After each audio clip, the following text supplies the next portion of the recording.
அனைவருக்கும் வணக்கம். நான் உங்கள் 5ஆம் தலைமுறை ஜோதிடர் ராம்குமார் ராஜேந்திரன்.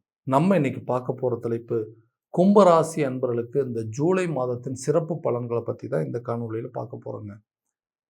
ஆண்டுக்கோள்கள் என்று சொல்லக்கூடிய சனி பகவான் உங்களுடைய ராசிக்கு 2ஆம் வீடான மீன ராசியில் சஞ்சாரம் செய்கிறார். ஜென்மஸ்தானத்தில் ராகு பகவானும், கடக ராசியில் பார்த்தீங்கன்னா குருவும், சிம்ம ராசியில் கேதுவும் சஞ்சாரம் செய்கிறாங்க.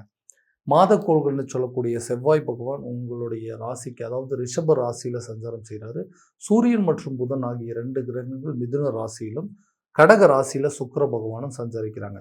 ஜூன் மாதம் 5ஆம் தேதிக்கு பிறகு சுக்கிரன் கடக ராசியிலேருந்து சிம்ம ராசிக்கு பெயர்ச்சி அடைய போகிறாருங்க. அதே நேரத்தில் ஜூன் மாதம் 17ஆம் தேதி மிதுனத்தில் இருக்கக்கூடிய சூரிய பகவான் கடகத்திற்கு பெயர்ச்சி அடைய போகிறார். ஆக இந்த கிரக அடைவுகள் இந்த ஜூலை மாதத்தில் கும்பராசி என்பவர்களுக்கு தங்களுடைய வாழ்க்கையில் எந்த விதமான அற்புதங்கள் மற்றும் மேன்மைகளை தரப்போகுது அப்படிங்கிறத இந்த காணொலியில் தெளிவாகவும் துல்லியமாகவும் பார்க்கலாங்க. நம்ம சேனலை ஃபஸ்ட் டைம் பார்க்குறவங்க தான் சப்ஸ்கிரைப் பண்ணிக்கோங்க. பெல் பட்டன் கிளிக் பண்ணி ஆல் அப்படிங்கிற ஆப்ஷன் கொடுத்துக்கோங்க. கும்பராசி அன்பர்கள் சனி பகவானை அதிபதியாக கொண்டவர்கள். செய்யும் வினைகளுக்கு ஏற்ப கர்ம பலன் அளிக்கக்கூடிய இந்த சனி. ஆக இந்த சனியுடைய ஆதிக்கத்தில் இருக்கும்போது அடுத்தவங்களுக்கு எந்த எல்லளவும் துரோகம் செஞ்சிடக்கூடாது, யாருக்கும் கெட்டதை செஞ்சிடக்கூடாதுங்கிறத பார்த்து வாழக்கூடிய நபர்கள் இந்த கும்பராசி அன்பர்களை. நம்ம எல்லாத்துக்கும் நல்லது தானே பண்ணுறோம், நமக்கு எல்லாருமே நல்லது தானே செய்யணும். ஆனால் நமக்கு மட்டும் ஏன் கெடுதலை செய்கிறாங்க? எல்லாருமே நமக்கு துரோகம் செய்கிறாங்க, நம்ம எல்லாத்தையுமே நம்புகிறோங்க. இப்போ நமக்கு எல்லாருமே எல்லா விதத்துலையும் துரோகத்தை மட்டும்தான் செய்கிறாங்க. யாரை நம்புறதுனே தெரியலைங்க. அந்த அளவுக்கு எல்லாத்துக்கும் பார்த்து நல்லது பண்ணேன். ஆனால் நான் எப்படா வீழ்வேன், நான் எப்படா எனக்கு கெடுதல் நடக்கும் அப்படின்னு தான் பார்த்தேன். முழுசாக எல்லாத்தையும் நம்பிடுங்க. ஆனால் இன்றைக்கி எனக்கு துரோகம் செய்கிறதுக்கு உங்களுக்கு எப்படி தான் மனசு வந்ததுன்னு சொல்லி புலம்பிகிட்டே வாழக்கூடிய இந்த கும்பராசி என்பவர்களுக்கு நிச்சயமாக உங்களோட வாழ்க்கையில் நிறைய மாற்றங்களை கொடுக்கக்கூடிய காலகட்டங்கள். ஜென்மஸ்தானத்தில் ராகு உட்காந்துட்ருக்கு, அதே நேரத்தில் சனி 7 சனி வேறு நடந்துட்டுருக்கு. இதனால தான் இப்படி நடந்துட்டுருக்கா, இல்லை நமக்கு ஏதாவது மாற்றங்கள் பிறக்காதா, இந்த குடும்ப பிரச்சனைகள் எப்போ தான் தீரும், நமக்கு இருக்கக்கூடிய பணப்பிரச்சனைகள் எப்போ தான் தீரும், இந்த தேவையில்லாத செலவுகள், நஷ்டங்கள், வீண் விரயங்கள்லாம் எப்போ தான் போகும்னு சொல்லி யோசிக்கக்கூடிய இந்த கும்பராசி அன்பர்களுக்கு, இந்த வேலையில் இருக்கக்கூடிய நபர்களுக்கு ஒரு பதவி உயர்வு அல்லது சம்பள உயர்வு சார்ந்த யோகங்கள் உருவாகுங்க. வேலையே இல்லைங்க, வேலையை திடீர்னு இழக்கிற மாதிரி ஒரு சில சூழ்நிலைகள் வந்துருச்சு, எனக்கு புதுசாக ஒரு வேலை கிடைக்காது, அப்போ தான் என்னுடைய பண பிரச்சனைகள் என்னால் தீர்த்துக்க முடியும், அப்போ தான் என்னுடைய ஃபினான்ஷியல் ஸ்டெபிலிட்டி கொண்டு வர முடியும். ஏன்னா இல்லைன்னா தேவையில்லாத விஷயங்களை கடன் வாங்கக்கூடிய அளவுக்கு சில சூழ்நிலைகள் வந்துருச்சு. ஸோ எங்களுக்குன்னு ஒரு அங்கீகாரம் கிடைக்கணும்னு, எனக்குன்னு ஒரு வேலை கிடைக்கணுங்க, அந்த வேலையில் நல்ல சம்பளம் வாங்கினா தான் பிரச்சனை இல்லாமல் ஓட முடியும்னு சொல்லக்கூடிய ராசிக்காரர்களுக்கு கூடிய சீக்கிரத்தில் வேலை இழந்த நபர்களுக்கு புதிய வேலை வாய்ப்பு அப்படிங்கிறது கிடைக்கும். ஆல்ரெடி வேலையில் இருக்கிறவங்களுக்கு ஒரு சேலரி இன்க்ரிமெண்ட்டோ ஒரு ப்ரொமோஷன் அப்படிங்கிறது உங்களை தேடி வரக்கூடிய ஒரு காலகட்டமாக இருக்க போகுது. ஒரு வேலையிலிருந்து இன்னொரு வேலைக்கு மாற்றம் செய்யணும்னு யோசிக்கிறவங்க கூட இந்த காலகட்டங்களில் கண்டிப்பாக இருக்கும். உங்களுடைய ஜாப் ஆப்பர்ச்சுனிட்டிஸ் அப்படிங்கிறது நீங்கள் படித்த துறையில் உங்களுக்கு பிடித்த மாதிரி வேலை வாய்ப்புகள் அப்படிங்கிறது கண்டிப்பாக உருவாகும். டெம்பரவரியாக தாங்க இந்த ஜாபுக்கு போயிட்டுருக்கிறேன், இந்த இடத்துல எனக்குன்னு நிலையான ஒரு ஜாப் அப்படிங்கிறது கிடைச்சா நல்லா இருக்குமேன்னு எதிர்பார்த்தீங்கன்னா கட்டாயமாக அதுவும் நடக்குங்க.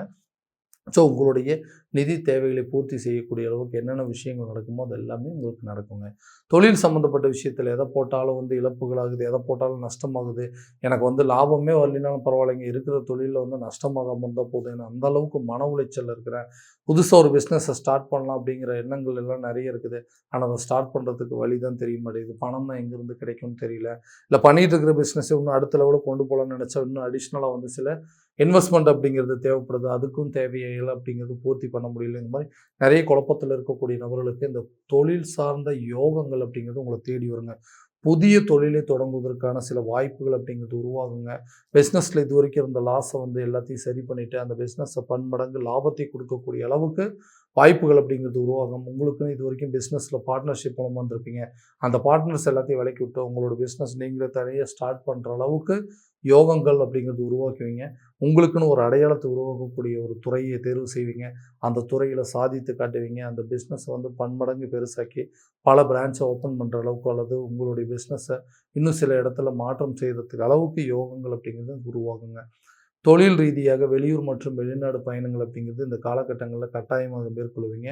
எல்லா விதத்துலேயும் இதுவரைக்கும் இழந்த இழப்புகள், இதுவரைக்கும் இழந்த செல்வாக்கு, அந்தஸ்து, மரியாதை எல்லாத்தையுமே மீட்டெடுக்கக்கூடிய ஒரு காலகட்டங்கள். ஸோ குடும்ப ரீதியிலும் உங்களுக்கு நிறைய சப்போர்ட் அப்படிங்கிறது உருவாகுங்க. பிஸ்னஸை நீங்கள் ஃபேமிலி பிஸ்னஸாகவே ஸ்டார்ட் பண்ணுற அளவுக்கு யோகம் இருக்கும்.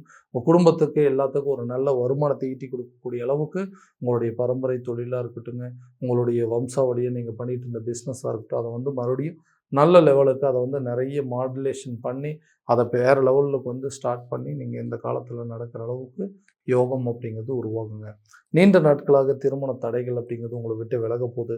திருமணம் அப்படிங்கிற ஒரு விஷயத்தினால தான் இன்றைக்கி வந்து மன உளைச்சலுக்கு ஆளாகி தேவையில்லாத கஷ்டங்கள் அனுபவிக்கிற மாதிரி இருக்குது. ஏன்னா நானாக வந்து விருப்பப்படலைங்க, மற்றவங்களால் வந்து மற்றவங்களுடைய தூண்டுதல்களால் எத்தனை வயசாகிடுச்சப்பா இன்னுமா கல்யாணம் பண்ணல, எத்தனை வயசாகிடுச்சம்மா இன்னுமா வந்து ஒரு பையனை பார்க்கல அப்படின்னு சொல்லிட்டு நம்மளை வந்து மற்றவங்க இது வந்து குறையவே சொல்ல ஆரம்பிச்சிட்டாங்க. ஏன்னா நானும் பார்த்து பார்த்து அழுத்து போச்சுங்க. இனிமேல் வந்து மேரேஜே வேண்டான்னு சொல்லிட்டு அந்த லைஃப்பில் இருந்து வெளியவே வந்துடலாம், அந்த ரிலேஷன்ஷிப்பே நமக்கு வேண்டாம், இந்த திருமண பந்தமே வேண்டாம் அப்படின்னு சொல்லிட்டு இதுலேருந்து வெளியே வர அளவுக்கு மன உளைச்சலுக்கு ஆளாயிட்டா அந்த உளைச்சல்கள் அப்படிங்கிறது தீரும். கூடிய சீக்கிரத்தில் உங்களுக்குன்னு ஒரு நல்ல வரன்கள் அப்படிங்கிறது உருவாகுங்க. நீண்ட நாட்கள் திருமண தடைகள் அப்படிங்கிறது அகண்டு உங்களுக்கு கூடிய சீக்கிரத்தில் திருமணம் ஆவதற்கான எல்லா யோகங்களும் உருவாகுங்க. குழந்தை பாக்கியம் இல்லாத தம்பதியினருக்கு குழந்தை பாக்கியம் அப்படிங்கிறது கண்டிப்பாக உருவாகும். ஏன்னா இந்த குழந்தை பாக்கியம் இல்லாதனால தான் இன்றைக்கி வந்து நிறைய விசேஷங்களுக்கு போக முடியல, எந்த விசேஷத்துக்கும் நம்மளை கூப்பிட மாட்டேங்கிறாங்க, குடும்பத்தில் ஒரு சந்தோஷம் அப்படிங்கிறதே இல்லைங்க. ஒருத்தர் மாற்றி ஒருத்தர் பார்த்து ரொம்ப ஆறுதல் சொல்கிற அளவுக்கு சூழ்நிலைகள் வந்துருச்சு.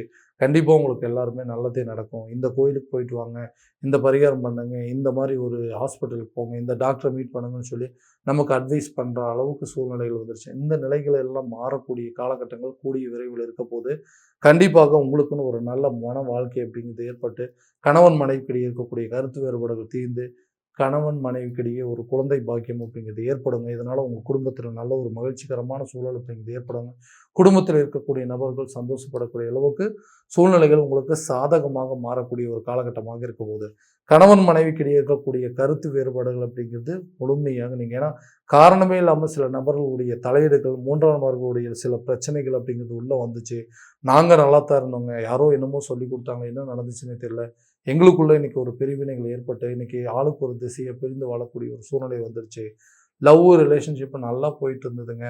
திடீர்னு சில நபர்களுடைய பேச்சுக்களை கேட்டு நல்லா இருந்த ஒரு ரிலேஷன்ஷிப்பில் இன்றைக்கி காரணமே இல்லாமல் ஆளுக்கு ஒரு பக்கமாக பிரிஞ்சு போய் இந்த லைஃப் மேரேஜ் வரைக்கும் கொண்டு போகவே முடியாது, இந்த ரிலேஷன்ஷிப்பை இத்தோட பிரேக் பண்ணிக்கலாம் அப்படிங்கிற அளவுக்கு சில சூழ்நிலைகள் அப்படிங்கிறது உருவாயிருச்சு.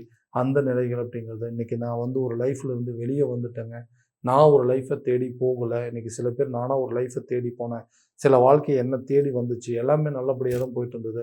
ஆனால் இன்றைக்கி காரணமே இல்லாமல் நம்ம அவங்கள விட்டு விலகிற மாதிரியும் நம்மளை விட்டு அவங்க விலகிற மாதிரி அளவுக்கு சில சூழ்நிலைகள் ஏற்பட்டு மன உளைச்சலுக்கு ஆளாயிட்டு ஏன்டா இந்த ரிலேஷன்ஷிப்புக்குள்ளே என்ட்ரி ஆனோம் அப்படிங்கிற அளவுக்கு சூழ்நிலைகள் நமக்கு எதிராக மாறிடுச்சு. இந்த நிலையில் எப்போ தான் மாறும், மறுபடியும் பழைய படிக்கு நான் வர முடியாது அப்படின்னா கட்டாயமாக இந்த காதலர்கள் மத்தியில் இருக்கக்கூடிய பிரச்சனைகள் அப்படிங்கிறது தீர்ந்து உங்களுக்குள்ள ஒரு சுமூகமான பேச்சுவார்த்தையில் ஏற்பட்டு அந்த ரிலேஷன்ஷிப் வந்து கல்யாண லெவலுக்கு கொண்டு போகிறதுக்கான சூழ்நிலைகள் அப்படிங்கிறது உருவாகும். கணவன் மனைவிக்கிடையே இருக்கக்கூடிய கருத்து வேறுபாடுகள் நீங்கள் உங்களுக்குள்ள ஒரு நல்ல அந்யோன்யம் அப்படிங்கிறது ஏற்படும்.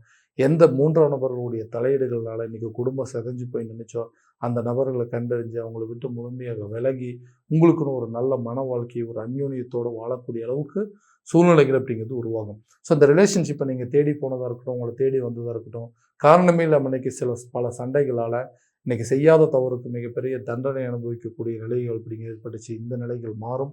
பிரிந்த நபர்கள் ஒன்றிணைவதற்கான யோகம் இந்த ரிலேஷன்ஷிப்பை மேரேஜ் வரைக்கும் கொண்டு போகிற அளவுக்கு யோகங்கள் அப்படிங்கிறது உருவாகுங்க. தனக்கென்று சொந்தமாக ஒரு வீடு கட்டணும், வண்டி வாகனங்கள் வாங்கணும், புதிய சொத்துக்களுக்கு உண்டான சேர்க்கைகள் அப்படிங்கிறது இருக்கணும், நிறைய விஷயத்துக்கு வீட்டுக்கு தேவையான பொருட்களை வாங்கி மகிழணும் அப்படின்னு சொல்லிட்டு ஒவ்வொரு காரியத்துக்கும் தேவையில்லாத தடைகள், பண தேவைகள் அப்படிங்கிறது வீடு கட்ட ஆரம்பித்து பாதி வேலையை முடிச்சுட்டுங்க, அதுக்குள்ளே சேர்ந்து மருத்துவ செலவுகள் வந்துருச்சு. சொந்தக்காரங்க நண்பர்கள் வந்து பணத்தை கொடுங்க, உடனே நான் 1 மாதத்தில் திரும்ப தந்துடுறேன்னு சொல்லி அர்ஜென்ட்டுக்கு வாங்கிட்டு போனாங்க. அந்த பணமும் கைக்கு வந்து சேரல. லோன் ப்ராசஸ் எல்லாமே முடிஞ்சிருச்சுங்கன்னா அந்த தொகைகள் கைக்கு வந்து சேராதனால இழுபறியாக இருக்குது அப்படின்னு சொல்லி ஏதோ ஒரு காரணத்தினால இன்றைக்கி நம்மளுடைய அடிப்படை தேவைகள் வீடு, நிலம் வாங்கக்கூடியது, வண்டி வாகனங்கள், இந்த மாதிரி தடைகள் அப்படிங்கிறது வந்திருக்கு. அந்த தடைகளை உடைத்தெறியக்கூடிய கரெக்டான மாதங்கள் அப்படின்னு சொல்லாங்க. இந்த நேரத்தில் உங்களுடைய நிதி தேவைகள் பூர்த்தியாகும். நீண்ட நாட்களாக நிலுவையில் இருந்த தொகைகள் உங்கள் கைக்கு வந்து சேருங்க. பணப்பிரச்சனைகள் அப்படிங்கிறது முழுமையாக விலகி சொந்தமாக உங்களுக்குன்னு ஒரு இடம் வாங்குவீங்க, அந்த இடத்துல வீடு வேலையை செய்வீங்க, நின்று போன வீட்டு வேலையை முடிப்பீங்க. வண்டி வாகனம் சார்ந்த யோகங்கள், நகை ஆடை ஆபரணங்கள்லாம் வாங்கக்கூடிய ஒரு தருணமாக இருக்கும்போது பண தேவைகள் உங்களுக்கு பூர்த்தி அடையுங்க.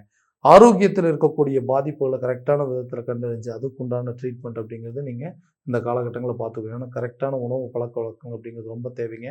நிம்மதியான தூக்கங்க, உடற்பயிற்சி மூலமாக ஹெல்த்தில் இருக்கக்கூடிய பிரச்சனை உங்களை விட்டு முழுமையாக விலகும். அதுக்குண்டான ட்ரீட்மெண்ட் அப்படிங்கிறது நீங்கள் சூஸ் பண்ணிக்குவீங்க. கல்வி சம்மந்தப்பட்ட விவகாரங்கள், கல்வியிலிருந்து வந்த சில தடைகள் அப்படிங்கிறது விலகும். கல்வி ரீதியாக சில மாற்றங்களை உருவாக்கக்கூடிய ஒரு காலகட்டமாக இருக்கும்போது, தொலைதூர கல்வியாளர் நீண்ட தூரம் வெளிநாடு போய் படிக்கிற அளவுக்கு சில யோகங்கள் உருவாகுங்க. கடன் சம்மந்தப்பட்ட விவகாரங்கள் முழுமையாக உங்களை விட்டு விலக போதுங்க. இந்த கடனை எப்படியாவது அடைச்சி இந்த கடன்லேருந்து வெளியே வரணும் அப்படின்னு சொல்லி நீங்கள் எடுக்கிற முயற்சி எல்லாமே கண்டிப்பாக ஒரு நல்ல பலன் அப்படிங்கிறது கொடுக்குங்க. ஸோ இது வரைக்கும் நம்ம பார்த்தது எல்லாமே கோச்சார பலன்கள் தான். இந்த பலன்கள் உங்களுக்கு நடக்குமானா உங்களுடைய சுய ஜாதகத்தை முழுமையாக தெரிஞ்சுக்கிட்டு அதன்படி சில திசா புத்திகளை தெரிஞ்சு அதுக்குண்டானபடி செயல்பாடுகளில் ஈடுபட்டீங்க அப்படின்னா நல்ல விதமான வெற்றிகள் அப்படிங்கிறது உங்களுக்கு கிடைக்குங்க. உங்கள் ஜாதகத்தை எங்கிட்ட பார்க்கணும்னு விருப்பப்பட்டீங்கன்னா கீழே தெரிய நம்பருக்கு கான்டாக்ட் பண்ணி அப்பாயின்மெண்ட் ஃபிக்ஸ் பண்ணிக்கோங்க. அப்படி இல்லையா உங்களோட ஜாதகத்தை வாட்ஸ்அப் மூலமாக அனுப்பிச்சு வச்சிங்கன்னா அப்படின்னு டேட் ஆஃப் பர்த் டைம் அனுப்பிச்சு வச்சிங்கனாலும் சரிங்க. தெளிவான முறையில் கணிச்சு துல்லியமான பலன்கள் அப்படிங்கிறது உங்களுக்கு தெரியப்படுத்தப்படுங்க. மீண்டும் அடுத்த காணொலியில் உங்களை சந்திக்கும் வரை உங்களிடமிருந்து விடைபெறுவது உங்கள் ராம்குமார் ராஜேந்திரன். நன்றி.